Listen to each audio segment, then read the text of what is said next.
Praise the lord. ఈరోజు దేవుని వాగ్దానము తేదీ మార్చి 1, 2025. అపోస్తలుడైన పేతురు రాసిన మొదటి పత్రిక 5వ అధ్యాయం 6వ వచనము.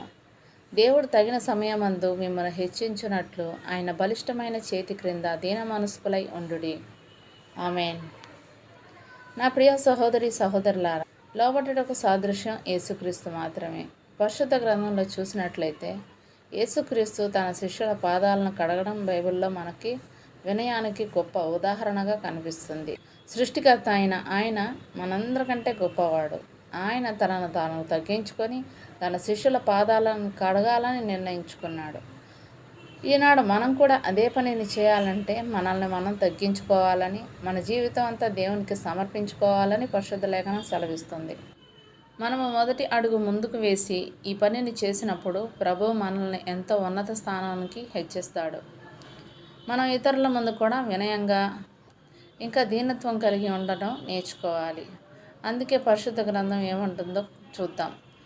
అపోస్తలుడైన పేతురు రాసిన మొదటి పత్రిక 5వ అధ్యాయం 5వ వచనంలో, చిన్నలారా మీరు పెద్దలకు లోబడి ఉండుడి. మీరందరూ ఎదుటివాని ఎడల దీన మనసు అను వస్త్రము ధరించుకొని మిమ్మును అలంకరించుకొనుడి.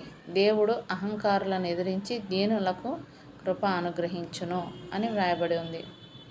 మీరు ఇతరుల ఎదుట దీనత్వం కలిగి ఉంటూ వినయంగా ఉన్నప్పుడు మీరు క్రీస్తులో ఉన్న విధేయతను మీలో కనబరుస్తారు. దాని ద్వారా ప్రజలు మీలో క్రీస్తును చూడడం ప్రారంభిస్తారు. అవును నా ప్రియ సహోదరి సహోదరులారా, మన ప్రభు దీన హృదయంతో ఉండేవారిని కనపరుస్తాడు. యాకోబు పత్రిక 4వ అధ్యాయం 6వ వచనంలో, ఆయన ఎక్కువ కృపనిచ్చును, అందుచేత దేవుడు అహంకారులను ఎదిరించి దీనులకు కృప అనుగ్రహించును అని లేఖనం చెప్తుంది. దేవుడు అహంకారులను ఎదిరించి దీనులకు తన కృపను అనుగ్రహిస్తాడంట. కాబట్టి నేడు మనం తగిన సమయమందు హెచ్చించబడాలంటే దీనత్వం ధరించుకుందాం.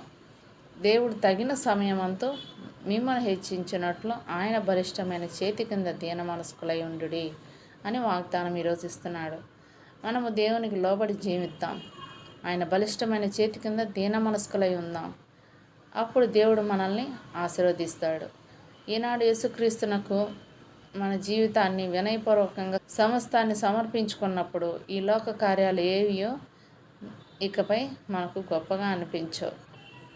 మీరు ఈ లోకంలో గొప్ప ఐశ్వర్యం కలిగి ఉన్నా సరే, ఇంకా ఆస్తి కలిగి ఉన్నప్పటికీ, మీకు ఈ ప్రపంచంలో ఎన్ని డిగ్రీలు ఉన్నప్పటికీ, మీరు క్రీస్తుకు మీ జీవితాన్ని సమర్పించుకొని దీనత్వం కలిగి జీవించినట్లయితే యేసు ఇలా అంటున్నాడు.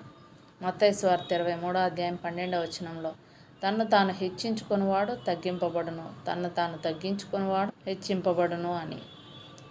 నేడు మనము దీనత్వం మన వస్త్రం ధరించుకున్నట్లయితే దేవుడు మన పట్ల కృపను అనుగ్రహిస్తాడు. దీనత్వం చేత దేవుని కృపను పొందుకొని ఉండాలని ఎప్పటికీ గుర్తుంచుకోండి. కాబట్టి మనం ఈ వాగ్దానాన్ని స్వతంత్రించుకొని మనం దీన మనస్సు అనే వస్త్రాన్ని ధరించుకొని మనల్ని మనం అలంకరించుకొని తగ్గించుకొని దేవునికి విధేయులు అవుదాం. అప్పుడు దేవుడు తగిన సమయమందు మనల్ని ఉన్నత స్థానానికి హెచ్చిస్తాడు. ఆమేన్. దేవుడు తన పరిశుద్ధ వాక్యం మన వెనుకడి యందు దీవించును గాక. ఆమేన్.